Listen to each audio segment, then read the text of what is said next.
Welcome back बच्चों। आज इस वीडियो लेक्चर थ्रू हम लोग बात करने वाले हैं application of matrices and determinant. ठीक है, तो हमारे पास पूरा चैप्टर हम लोगों ने पढ़ लिया। डिटरमिनेंट ने पढ़ा, ठीक है, मैट्रिसेस पढ़ा, ठीक है। तो मैट्रिसेस और डिटरमिनेंट के रिलेटेड हमारे पास जो एप्लीकेशन है वो पढ़ने वाले हैं। तो यहाँ पे पर्टिकुलर जो उसकी एप्लीकेशन आती है वो लीनियर इक्वेशन को सॉल्व करने में आती है, राइट। तो लीनियर इक्वेशन का नाम सुनते ही आप लोगों ने याद आ रहा होगा कि इस टाइप की इक्वेशन होते थे। मान लो कि ax by plus c equal to d, right. मान लो दूसरा इक्वेशन ले लो, यहाँ पर 1 1 और 1 ले लो और a1 ले लो। a2x b2y plus c2, यहाँ पे z भी ले सकता हूँ, z b2, या फिर a3x b3y c3z equal to d3। तो मैंने यहाँ पे 3 इक्वेशन लिए, ये सारे लीनियर इक्वेशन, राइट। ये हम लोग को पता है, 10th स्टैंडर्ड में पढ़ा। तो ये तीनों लीनियर इक्वेशन को कैसे सॉल्व करना है using what, matrices and inverse of matrix, right. मतलब हमारे पास जो एप्लीकेशन है वो इस इक्वेशन को सॉल्व करने पे है, ठीक है। तो वो इक्वेशन को सॉल्व करने पे है, तो उससे पहले हम लोग थोड़ा समझ लेते हैं कि सॉल्यूशन क्या होता है, right. We know that solution क्या होता है, लेकिन फिर भी थोड़ा डिटेल में पढ़ लेते हैं। ये तीन इक्वेशन का, मान लो ये तीन इक्वेशन को सॉल्व कर रहा हूं, हमारे पास वेरिएबल कितने, एक तो x है, y है और z है। मान लो इनका सॉल्यूशन मिल रहा है, क्या मिल रहा है, सॉल्यूशन मिल रहा है, वो चाहे यूनिक हो या फिर इनफाइनाइट हो, मतलब सिर्फ सॉल्यूशन मिल रहा हो। क्या मिल रहा हो, इनका सॉल्यूशन मिल रहा हो, तो उस सॉल्यूशन को हम बोलेंगे कंसिस्टेंट सॉल्यूशन। कौन सा सॉल्यूशन, कंसिस्टेंट सॉल्यूशन। कौन सा होना चाहिए, मे बी उनका सॉल्यूशन यूनिक होना चाहिए या फिर इनफाइनाइट होना चाहिए, ठीक है। आपको याद आ जाएगा, मैं थोड़ी टाइम की बात में डिफाइन करवाऊंगा यूनिक सॉल्यूशन और इनफाइनाइट सॉल्यूशन क्या है, ठीक है। तो जब किसी इक्वेशन का, लीनियर इक्वेशन का सॉल्यूशन मिल रहा हो तो उसको हम बोलेंगे कौन सा सॉल्यूशन, कंसिस्टेंट सॉल्यूशन बोलेंगे। कौन सा सॉल्यूशन बोलेंगे, कंसिस्टेंट सॉल्यूशन। वो चाहे यूनिक हो या फिर चाहे इनफाइनाइट हो, राइट। तो बच्चों दूसरा है इनकंसिस्टेंट। तो इनकंसिस्टेंट सॉल्यूशन किसको बोलेंगे, कि जिसका सॉल्यूशन मिल ही नहीं रहा हो, मतलब क्या बोलेंगे, नो सॉल्यूशन। क्या बोलेंगे बच्चों, नो सॉल्यूशन। मतलब जिसका सॉल्यूशन नहीं मिलेगा उसको कौन सा सॉल्यूशन बोलेंगे हम लोग, इनकंसिस्टेंट सॉल्यूशन बोलेंगे। क्या बोलेंगे, इनकंसिस्टेंट सॉल्यूशन, ठीक है। अब थोड़ा आपको 10 की बातें याद दिला दूं कि मान लो हमारे पास लाइन है ना, ये लीनियर इक्वेशन क्या रिप्रेजेंट करेंगे, लाइन रिप्रेजेंट करेंगे। मान लो मैं ले लेता हूं a1x b1y c1, a2x b2y c2। कुछ याद आ रहा होगा आपको, ये दो इक्वेशन है, ठीक है। इसमें से हमें x और y की वैल्यू निकालनी है, ठीक है। अब ये पहला केस में इसका लेता हूं, पहला मैं लेता हूं यूनिक सॉल्यूशन। ये यूनिक सॉल्यूशन कब था, याद होगा आपको, a1 by a2 b1 by b2 is not equal to c1 by c2। मतलब a1 by a2 b1 by b2 c1 by c2 does not equal to आएंगे, तब हम लोग क्या बोल रहे हैं, उसका यूनिक सॉल्यूशन मिलता था, ऐसा बोल रहे थे। क्या बोल रहे थे, यूनिक सॉल्यूशन। और वो जो लाइन थी, वो लाइन क्या कर रही थी, किसी एक पॉइंट पे इंटरसेक्ट कर रही थी। क्या कर रही थी, इंटरसेक्ट। मतलब एक सॉल्यूशन, मतलब उनका कौन सा सॉल्यूशन आ रहा होगा, यूनिक सॉल्यूशन आ रहा है, ठीक है। तो ये 10 की बातें हैं, ठीक है। अब यही बातें हम लोग मैट्रिसेस और डिटरमिनेंट के साथ जोड़ के सीखने वाले हैं, समझ में आ रहा है। ये हम लोगों ने यूनिक सॉल्यूशन निकालना हमें आता है, राइट, लेकिन इसका ही सॉल्यूशन हम लोग मैट्रिसेस और डिटरमिनेंट से निकालेंगे, ठीक है। तो ये हमारे सिलेबस के हिसाब से देखा जाए तो बहुत ही इंपॉर्टेंट टॉपिक है, क्योंकि इनमें से हमारा 4 मार्क का क्वेश्चन बनता है गुजरात का वाला के लिए, ठीक है, याद रखना। दूसरा केस क्या था, a1 by a2 b1 by b2 is not equal to c1 by c2। अब याद आ रहा होगा कि ये कब होता था, इसका मीनिंग होता था हमारे पास नो सॉल्यूशन। क्यों नो सॉल्यूशन, क्योंकि लाइन जो थी हमारी वो पैरेलल बन रही, याद आ रहा है कुछ, है ना। लाइन एक दूसरे को इंटरसेक्ट ही नहीं कर रही है, मतलब क्या हो रहा है, उनका नो सॉल्यूशन आएगा। क्या आएगा, नो सॉल्यूशन। आप ध्यान से देख सकते हो, इसको किसमें कंसीडर करेंगे हम लोग, इसको क्या बोलेंगे, इनकंसिस्टेंट सॉल्यूशन मिलेगा। मतलब इनकंसिस्टेंट सॉल्यूशन मिलेगा तब लाइन क्या होगी, पैरेलल होगी। क्या होगी, पैरेलल। समझ में आ रहा है? कंसिस्टेंटली यूनिक सॉल्यूशन मिलेगा तो लाइन क्या होगी, इंटरसेक्टिंग होगी। याद रखना, ये जेईई के लिए बहुत इंपॉर्टेंट टॉपिक है, इनमें से एक क्वेश्चन आता ही आता है कंपलसरी। ठीक है, हम लोग अभी थोड़ा डिटेल में जा रहे हैं, लेकिन हमारे बोर्ड के हिसाब से जो सिलेबस है उसमें यूनिक सॉल्यूशन बहुत इंपॉर्टेंट है, राइट। मैं अभी जो बता रहा हूँ, यूनिक सॉल्यूशन में लाइन इंटरसेक्ट करती है, नो सॉल्यूशन में लाइन पैरेलल होती है, वो जेईई के लिए बहुत इंपॉर्टेंट टॉपिक है। ठीक है, चलो तीसरा पॉइंट ले लेते हैं। तीसरा पॉइंट आपको याद ही होगा, a1/a2 b1/b2 c1/c2 सभी क्या इक्वल होंगे। क्या होंगे, इक्वल। तो जो लाइन होगी वो कोइंसाइड होगी, कोइंसाइड होगी, मतलब एक पे ऊपर एक आई होगी, राइट। तो लाइन कोइंसाइड होती है तब हमारे पास देखा जाए तो कितने सॉल्यूशन आएंगे, इनफाइनाइट सॉल्यूशन आएंगे। कितने आएंगे बच्चों, इनफाइनाइट। आई होप कि आपको ये समझ में आ रहा है। ठीक है, तो आपको ये दिखाने का मीनिंग यही है कि ज्योग्राफिकली, मतलब ज्योमेट्रिकली लाइन का पोजीशन क्या होगा। मतलब यूनिक सॉल्यूशन होगा तो लाइन इंटरसेक्ट करेगी, नो सॉल्यूशन होगा तो लाइन पैरेलल होगी, इनफाइनाइट सॉल्यूशन होगा तो लाइन कोइंसिडेंट होगी। ठीक है, तो आपको ये 10 सी बातें दी। ठीक है, अब यही बातें हम लोग डिटरमिनेंट के साथ भी जोड़ के देखेंगे। ठीक है, तो हम लोगों ने अभी बात की सॉल्यूशन के बारे में। सॉल्यूशन कितने टाइप्स के होते हैं, दो टाइप्स के, consistent solution, inconsistent solution. Consistent solution में हम लोग कौन सा सॉल्यूशन इंक्लूड करेंगे, यूनिक सॉल्यूशन है, इनफाइनाइट सॉल्यूशन। ठीक है, अब इनकंसिस्टेंट सॉल्यूशन में कौन सा सॉल्यूशन इंक्लूड करेंगे हम लोग, नो सॉल्यूशन। कौन सा सॉल्यूशन, नो सॉल्यूशन, मतलब लाइन पैरेलल होगी। समझ में आ रहा है बच्चों? ठीक है, अब हम बात करते हैं कि मैट्रिसेस और डिटरमिनेंट का यूज करके इसको सॉल्व कैसे करना है। तो बच्चों अब बात कर लेते हैं कि टेक्निकली, मतलब मैथोडोलॉजी से कैसे सॉल्व करना है। ठीक है, मतलब मैट्रिसेस और डिटरमिनेंट और इनवर्स मैट्रिक्स का यूज कैसे करना है इसमें सॉल्यूशन के लिए। ठीक है, हम लोग पहले 2/2 का मतलब linear equation in 2 variable, linear equation in 2 variable को सॉल्व करने की ट्राई करते हैं। कैसे सॉल्व करना है, a1x b1y b2y b1y and c1। ठीक है, दूसरा ले लेता हूं a2x b2y एंड c2। ठीक है, इसको कैसे सॉल्व करना है, ध्यान से देखना।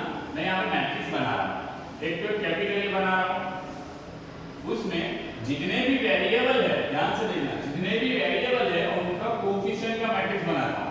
मतलब x है, उसका एक कोफिशिएंट है a1, यहाँ पे y है, उसका कोफिशिएंट है b1, और यहाँ पे x है, उसका a2, यहाँ पे y है, उसका b2। आई होप ये आपको समझ में आ रहा है। ठीक है, दूसरा एक मैट्रिक्स बनाता हूं, मैट्रिक्स B, जो हमारे पास इक्वल टू सारे जितने भी सारे कांस्टेंट है उसको लेके बनाता हूं, तो बनेगा C1 एंड C2। ठीक है, और तीसरा मैट्रिक्स बनाना हूं वेरिएबल का कैपिटल X। तो यहाँ पे हमारे पास जितने भी वेरिएबल है उसको कन्वर्ट कर लेता हूं, क्या ले लूंगा, X और Y। ठीक है, अब ये तीन मैट्रिक्स बनाया है। ठीक है, अब ध्यान से देखना, मैं लिखता हूं यहाँ ax is equal to b। अब क्या लिखा हुआ है, a into x equal to b। मतलब a मैट्रिक्स, मतलब ये वाला मैट्रिक्स, ये मैट्रिक्स और x मतलब ये, इनका मल्टीप्लाई करूंगा तो इक्वल टू क्या आ जाएगा, b आ जाएगा। ठीक है, अब ध्यान से देखना, ये एक मैट्रिक्स है, a कौन सा ले लेता हूं, a1 b1 a2 b2 into x और y, ये हमारा हो गया c1 c2। क्या ये सही हो रहा है, ध्यान से देखना। हॉरिजॉन्टल और वर्टिकल करेंगे तो क्या आएगा, a1x b1y, देख लो, इक्वल टू क्या हो जाएगा, c1। समझ में आ रहा है कुछ, a2x b2y इक्वल टू क्या हो जाएगा, c2। a2x plus b2y equal to c2। मतलब हमारे पास जो यहाँ पे लीनियर इक्वेशन थे दो वेरिएबल में, उसको मैंने कन्वर्ट कर दिया मैट्रिक्स के फॉर्म में। किसमें कन्वर्ट कर दिया, मैट्रिक्स के फॉर्म में। समझ में आया कुछ, इनका मल्टीप्लाई करेंगे इन दोनों मैट्रिक्स का, तो हमारे पास सीधा सीधा ये इक्वेशन आ जाएगा दोनों। ठीक है, अब आगे बात करते हैं। तो इक्वेशन हमने बना लिया, कौन सा, ax इक्वल टू b। हमें तो चाहिए x और y की वैल्यू, दैट मींस ये वाला मैट्रिक्स हमारा इंडिपेंडेंट होना चाहिए इस साइड। ठीक है, ये वाला मैट्रिक्स इंडिपेंडेंट होना चाहिए, तभी हम लोग कंपेयर करके सॉल्व कर सकते हैं। तो हम लोग क्या करते हैं, ध्यान से देखना, Ax इक्वल टू बी, मतलब यहाँ पे A जो है उसको हटाना पड़ेगा। क्या करना पड़ेगा, मुझे हटाना पड़ेगा। अब ये A मैट्रिक्स कौन सा है हमारा, ये वाला। अब इसको हटाने के लिए मुझे किसके साथ मल्टीप्लाई करना पड़ेगा, A इनवर्स के साथ। किसके साथ मल्टीप्लाई करना पड़ेगा, A इनवर्स के साथ। तो 3 मल्टीप्लाई कर लेता हूं मैं A इनवर्स, ठीक है। तो क्या हो जाएगा, A inverse into A, x equal to A inverse into B। ये क्या हो जाएगा हमारा I इनटू x होगा, तो x equal to A inverse into B बन जाएगा। क्या बन जाएगा, x equal to A inverse into B, ठीक है। अब बच्चों सारी बातें कहां डिपेंड करेगी वो ध्यान से देखना हमको, A इनवर्स पे, ठीक है। अब B तो हमारे पास तो मैट्रिक्स है ही है, आने वाला है, वो भी इक्वेशन ले लो। x तो वेरिएबल का मैट्रिक्स है और हमारे पास सॉल्यूशन निकालना है कंपेयर करके, तो यहाँ पे सारी बातें डिपेंड होंगी A इनवर्स पे। इस पे डिपेंड होगी A इनवर्स पे, और A इनवर्स सबसे ज्यादा किस पे डिपेंड होता है, डिटरमिनेंट A पे। किस पे डिपेंड होता है, डिटरमिनेंट A पे, ठीक है। अब मान लो determinant A does not equal to 0 आया, क्या आएगा बेटा, डज नॉट इक्वल टू 0, मतलब डज नॉट इक्वल टू 0 है, मतलब क्या हो जाएगा, matrix A is a non singular matrix. कौन सा हो जाएगा, नॉन सिंगुलर मैट्रिक्स। अब बच्चों ये नॉन सिंगुलर मैट्रिक्स होगा तो A इनवर्स एग्जिस्ट करेगा, ठीक है। क्या करेगा, A इनवर्स एग्जिस्ट करेगा कब, जब डिटरमिनेंट नॉट इक्वल टू 0 होगा, और इसको हम क्या बोलते हैं, नॉन सिंगुलर मैट्रिक्स, राइट।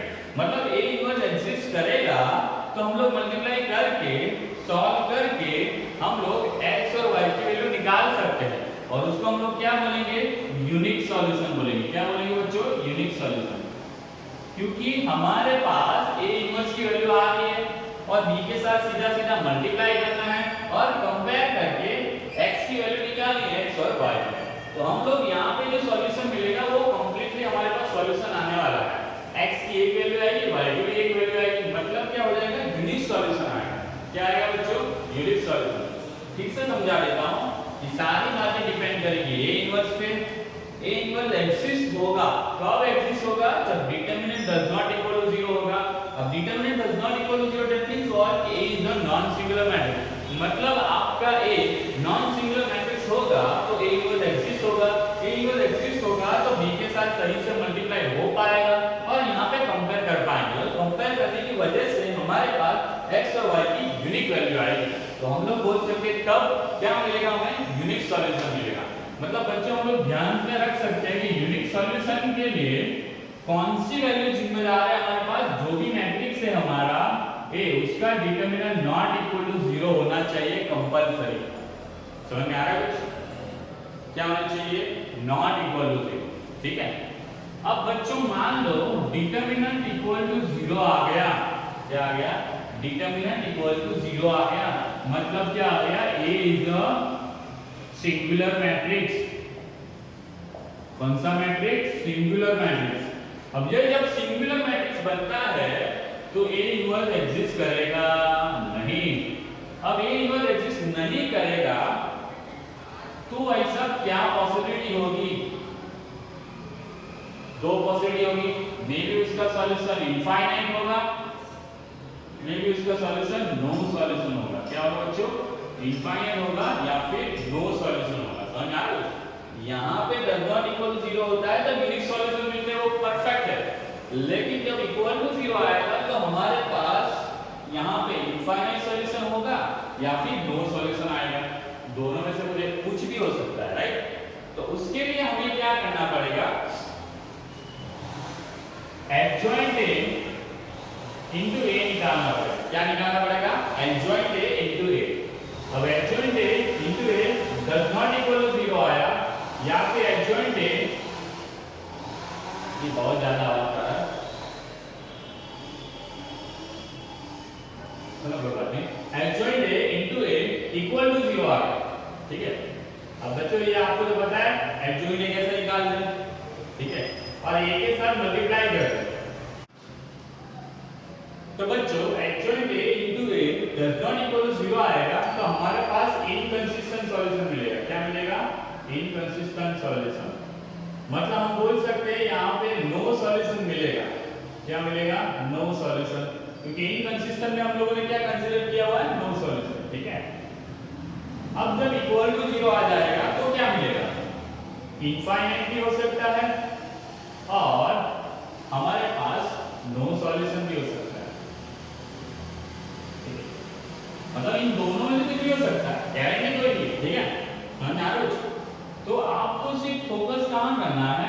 यहीं पे करना है, हमारे सिलेबस के हिसाब से। ठीक है, ये तो बातें हैं जो बताई गई है कि इस तरह से होगा तो क्या होगा। ठीक है, जब जेई वाला सेक्शन सीखेंगे तो ये इनकंसिस्टेंट और इनफाइनाइट सॉल्यूशन बताने वाला टॉपिक हम लोग कवर करेंगे। उसमें दूसरा भी तरीका होगा। ठीक है, तो किस तरह से बता सकते हो वो भी बोल सकते हैं। ठीक है, तो हमें सिर्फ यहाँ पे ध्यान देना है इस पे यूनिक सॉल्यूशन पे। तो आई होप बच्चों आपको समझ में आ गया होगा कि यूनिक सॉल्यूशन कब मिलता है? कि जब determinant of matrix does not equal to 0 होना चाहिए। मतलब यूनिक सॉल्यूशन होना चाहिए, नॉट इक्वल टू 0 होना चाहिए, मतलब नॉन सिंगुलर मैट्रिक्स होना चाहिए आपका। ठीक है, तो अब हम लोग सॉल्व करके देख लेते हैं कि किस तरह से सॉल्यूशन निकलता है इनका। ठीक है, तो आपको सिंपल सी बात याद रखनी है, क्या याद रखनी है कि x equal to a inverse into b। x क्या है? वेरिएबल का मैट्रिक्स। a क्या है? हमारे पास जो इक्वेशन है उसके कोएफिशिएंट का मैट्रिक्स। और b क्या है? इक्वल टू के सामने, हमारे इक्वल टू के सामने जो नंबर्स है उसका मैट्रिक्स। ठीक है, और उसमें हमें सबसे ज्यादा याद रखना है determinant a does not equal to 0। मतलब क्या मिलेगा आपको? यूनिक सॉल्यूशन मिलेगा। ठीक है, समझ में आ रहा है कुछ? ठीक है, तो अब आगे बढ़ते हैं, इसको सॉल्व कैसे करते हैं।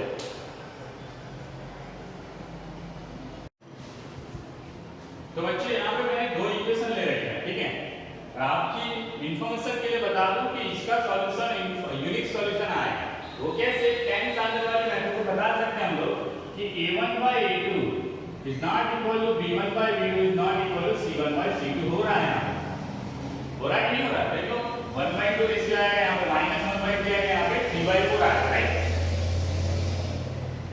ठीक है, तो यहाँ पे 1/2 तो 1 by -1/3 और एक 3/4 आएगा। सारे नॉट इक्वल टू आएंगे तो उसकी वजह से हम लोग डायरेक्टली बोल सकते हैं कि इसका सॉल्यूशन क्या आएगा? यूनिक सॉल्यूशन आएगा। और ये दोनों लाइन कहीं ना कहीं एक पॉइंट पे इंटरसेक्ट करेगी। ठीक है, वो पॉइंट हमें निकालना है। तो वो पॉइंट हमें कैसे निकालना है?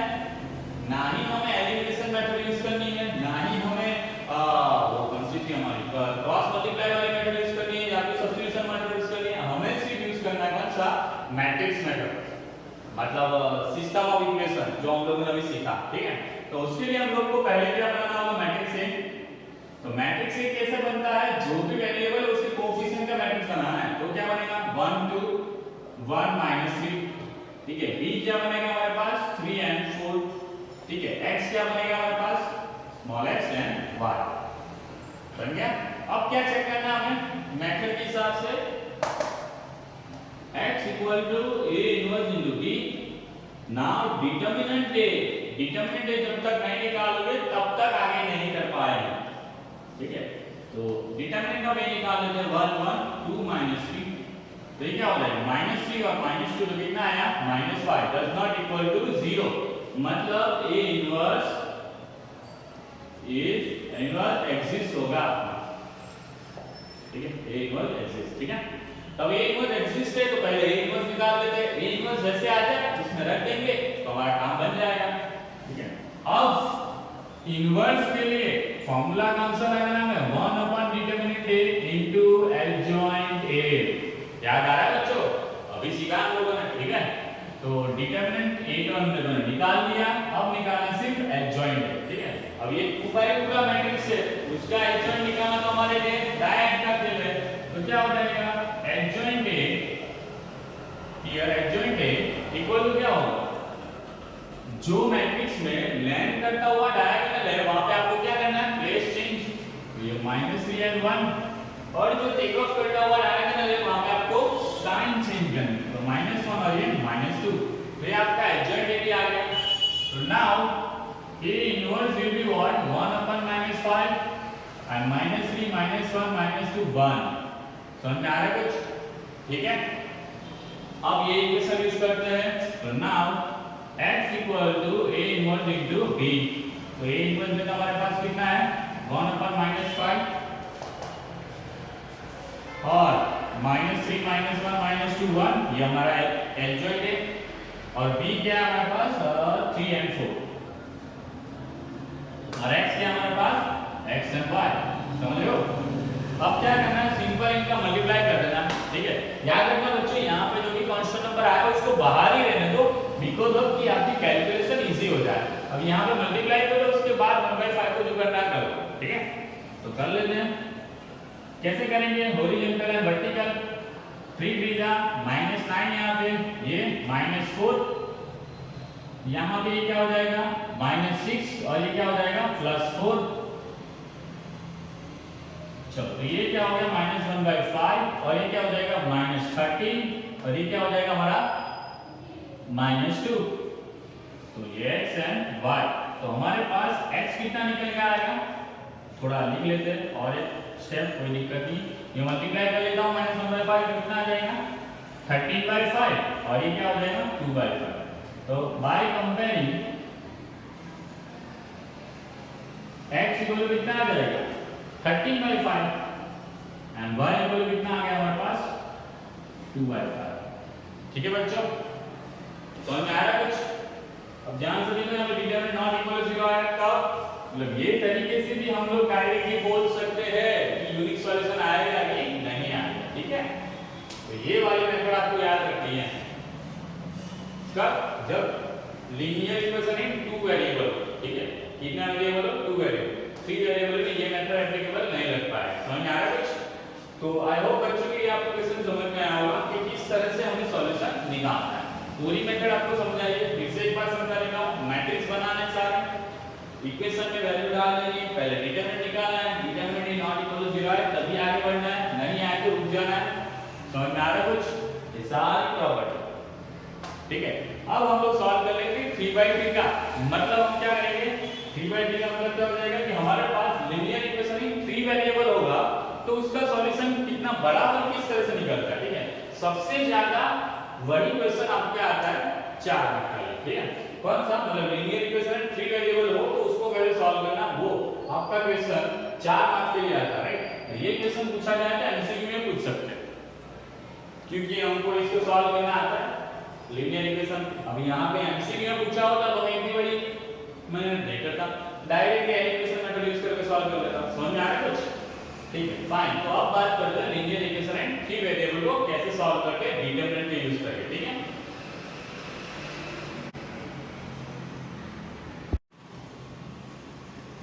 तो बच्चों हमारे पास यहाँ पे 3 वेरिएबल में इक्वेशन है x y z, 3 वेरिएबल का लीनियर इक्वेशन, इसको अब सॉल्व करना है। ठीक है, मतलब यहाँ पे हम लोग को x y और z की वैल्यू निकालनी है। ठीक है, तो पहला काम होगा हमें मैट्रिक्स बनाना। तो मैट्रिक्स बना लेते हैं। तो मैट्रिक्स A इक्वल क्या हो जाएगा हमारे पास 3 2 4 -2 1 और -3 3 -1 और 2। ठीक है, जो भी हमारे वेरिएबल है उसके कोएफिशिएंट लेना है सिर्फ। ठीक है, उसके बाद हमारा आ जाएगा b क्या हो जाएगा 8 1 and 4। उसके बाद बनाना है x, तो x तो आपको पता ही है क्या होगा x y and z। ठीक है, उसके बाद हमारा काम क्या होगा, इक्वेशन यूज करना कौन सा, x equal to a inverse into b। अब a इनवर्स के लिए क्या करना पड़ेगा, पहले एग्जिस्ट करता है कि नहीं तो वो चेक करना पड़ेगा। तो उसके लिए हमें निकालना पड़ेगा डिटरमिनेंट A। तो मैट्रिक्स को डिटरमिनेंट ले लेते हैं, ये 2 1 -1। ठीक, अब इसको एक्सपांड कर लेते हैं। ठीक है, तो ये पहली रो लेके करता हूं मैं। तो ये 3 लैंड करेंगे तो 2, टेक ऑफ करेंगे तो +3। ठीक है, ये -2 तो क्या हो जाएगा उसका +2, लैंड करेंगे तो 4, फॉर्मूला का माइनस, टेक ऑफ करेंगे तो -4 मतलब +2 हो जाएगा। ये +3 लैंड करेंगे तो -6, टेक ऑफ करेंगे तो -4 और ये सॉल्व कर लेते तो -1 और ये क्या हो जाएगा -3। ये 8 2 16। ठीक है, और ये हो जाएगा 10 और ये -30।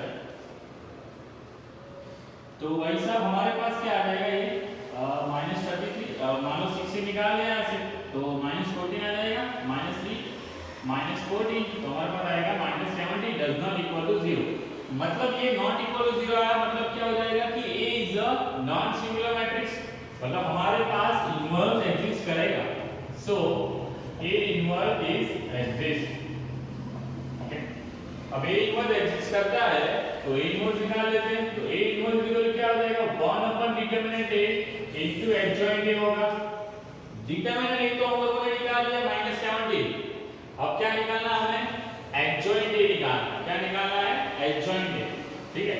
तो एडजॉइंट A कैसे निकालेंगे, आपको याद हो तो एडजॉइंट A इक्वल क्या होता है, जो हमारे एलिमेंट है सारे उसका कोफैक्टर निकालना है। क्या निकालना है, कोफैक्टर, और उसका ट्रांसपोज करना है। तो क्या बन जाएगा, A11 A12 A13 A21 A22 A23 A31 A32 A33, ठीक है। ये सारी चीजें निकाल लेते हैं, इसमें वैल्यू रख देंगे तो हमारे पास आंसर निकल के आ जाएगा adjoint A11 A12 A13 A21 A22 A23 A31, ठीक है। मैं ज्यादा स्पेस नहीं ले रहा हूं यहाँ पे, A32 A33। तो बच्चों आपको साइन का प्रॉब्लम तो पता ही है क्या होता है, ये plus minus plus minus plus minus plus minus plus, ठीक है। अब सिर्फ वैल्यू रखनी है A11, तो A11 कितना आ जाएगा, पहली कॉलम हटा दी तो 2 1 जा 2 प्लस 3, ठीक है।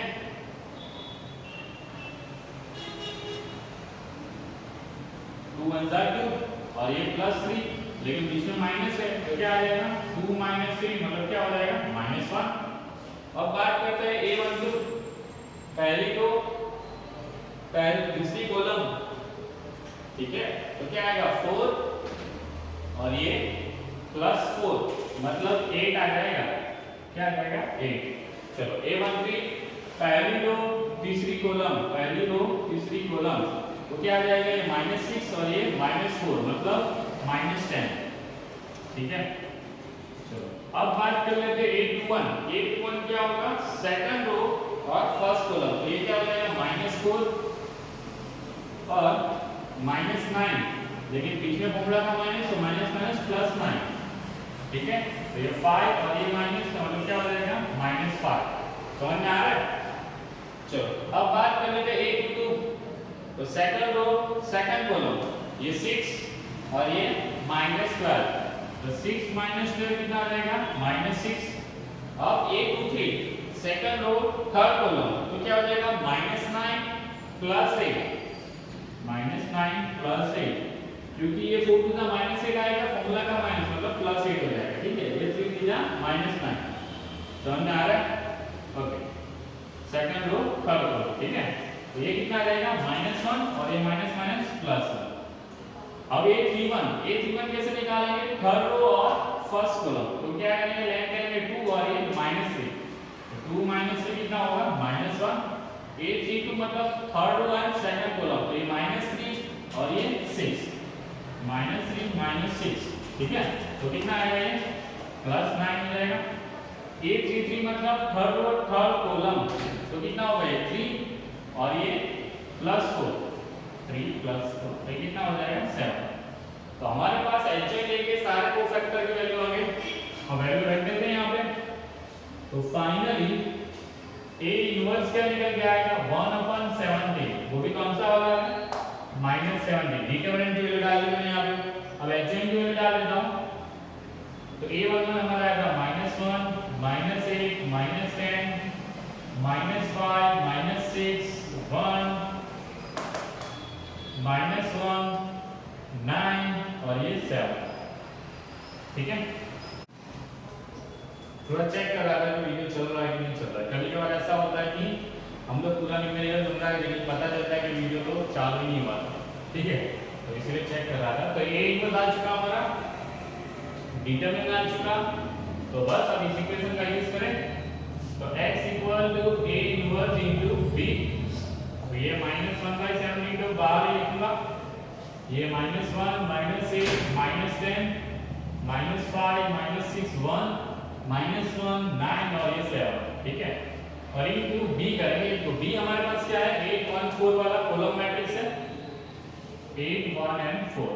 अब बच्चों इनका मल्टीप्लाई करना है, क्या करना है मल्टीप्लाई, क्योंकि x तो हमारे पास है x y and z,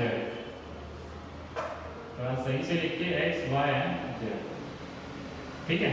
कोई दिक्कत? तो बच्चों हम इसको सॉल्व कर लेते हैं। कैसे सॉल्व करेंगे? मल्टीप्लाई करने, क्या करेंगे मल्टीप्लाई, हॉरिजॉन्टल एंड वर्टिकल। तो क्या हो जाएगा ये -8, ध्यान से देखना, -5 और ये -4। तो हमें आ रहा है कुछ, ठीक है। अब ये हॉरिजॉन्टल वर्टिकल 8 is -64, ये -6, ठीक है। देख लो 8 is -64 -6 और 9 4 जा 36 प्लस 36। चलो अब बात करते हैं हॉरिजॉन्टल वर्टिकल थर्ड रो की बात करें तो ये -80, ये 1 और ये 28। अब बचा क्या -1/17 x y z, ये कितना हो जाएगा 9 और 8 -17, ठीक है। ये हो जाएगा 70 में से 30 जाएगा 40 में से 6 जाए तो हमारा हो जाएगा -34। समझ में आ रहा है कुछ? Okay fine. और फिर ये 80 में से 20 जाए तो 60 में से 8 जाए तो कितना हो जाएगा 52, है ना। 52 में +1 करूंगा और +1 निकलेगा तो कितना आएगा -51। समझ में आ रहा है कुछ? ओके। अब ये 17 से डिवाइड कर लेते हैं तो ये क्या आ जाएगा 1, ये 2 और ये कितना आ जाएगा 3। अब bye comparing x = 1, y = 2 and z = 3, ठीक है। तो ये हमारे पास यूनिक सॉल्यूशन आ गए x y और z के, ठीक है। तो बच्चों और एक बात बताना या फिर लिखना यहाँ पे रह गई है कि यहाँ पे हमें लिखना जरूरी है कि ये determinant does not equal to 0। तो यहाँ पे लिख सकते हैं कि इक्वेशन हैज यूनिक सॉल्यूशन। क्या लिखना है? Equation has a unique solution inverted axis and then complete. समझ में आ रहा है? तो ये 3/3 वाला मतलब 3 वेरिएबल वाला इक्वेशन को किस तरह से डिटरमिनेंट मेथड से कैसे सॉल्व करना है वो सारी चीजें सीखी हमने, ठीक है। तो ये आपको 4 मार्क्स में पूछा जाता है गुजरात बोर्ड वालों को, और जो सीबीएसई वाले हैं उनको 6 मार्क्स के लिए इंपॉर्टेंट है। कितने मार्क्स के लिए? 6 मार्क्स के लिए। गुजरात बोर्ड वाले के लिए कितने मार्क्स का है? 4 मार्क्स। आई होप बच्चों कि ये पूरा आपको टॉपिक समझ में आया। मैंने एक 2/2 वाला सॉल्व करके समझाया और एक 3/3 वाला, मतलब लीनियर इक्वेशन 2 वेरिएबल समझाया और लीनियर इक्वेशन एक 3 वेरिएबल समझाया, ठीक है। अब इसके बेसिस पे हमारी एक्सरसाइज है, एक्सरसाइज 4.6 करनी है, 4.6, ठीक है। तो उसमें बहुत सारे क्वेश्चन है, सेम टू सेम यही मेथड से करने हैं। तो मैं इसमें से एप्लीकेशन करवाने वाला नहीं, पूरी एक्सरसाइज होमवर्क में दे रहा हूँ। क्या दे रहा हूँ? होमवर्क में। जितनी ज्यादा प्रैक्टिस करोगे उतना अच्छे से आप लोग उसके बारे में समझ पाओगे, ठीक है। ये एक मेथड है, उसमें सिंपल आपको सिर्फ क्या करनी है, प्रैक्टिस करनी है, और प्रैक्टिस के लिए क्वेश्चन आपको एक्सरसाइज 4.6 में मिल जाएंगे, ठीक है बच्चों। हाँ बच्चों, एक बात बताना भूल गया, एक्सरसाइज 4.6 करते टाइम आपको मान लो कोई न्यूमेरिकल का सॉल्यूशन नहीं मिल रहा है या फिर इसमें कोई डाउट आ रहा है या फिर उसको सॉल्व नहीं कर पा रहे हो तो नीचे कमेंट सेक्शन में लिख के बता देना, मैं उसको वीडियो डाल दूंगा, ठीक है। लेकिन मुझे लगता है जहां तक मैंने पढ़ाया है समझा है आप लोगों को पूरा समझ में आ चुका होगा। ये आप पूरी एक्सरसाइज अपने आप खुद कर पाओगे और बहुत ही आराम से कर पाओगे, क्योंकि ये 4 मार्क्स का सवाल है, ठीक है। आप लोग सीरियसली इसको करोगे, मुझे इतना विश्वास है, ठीक है बच्चों। तो मिलते हैं नेक्स्ट वीडियो लेक्चर में। Thank you very much.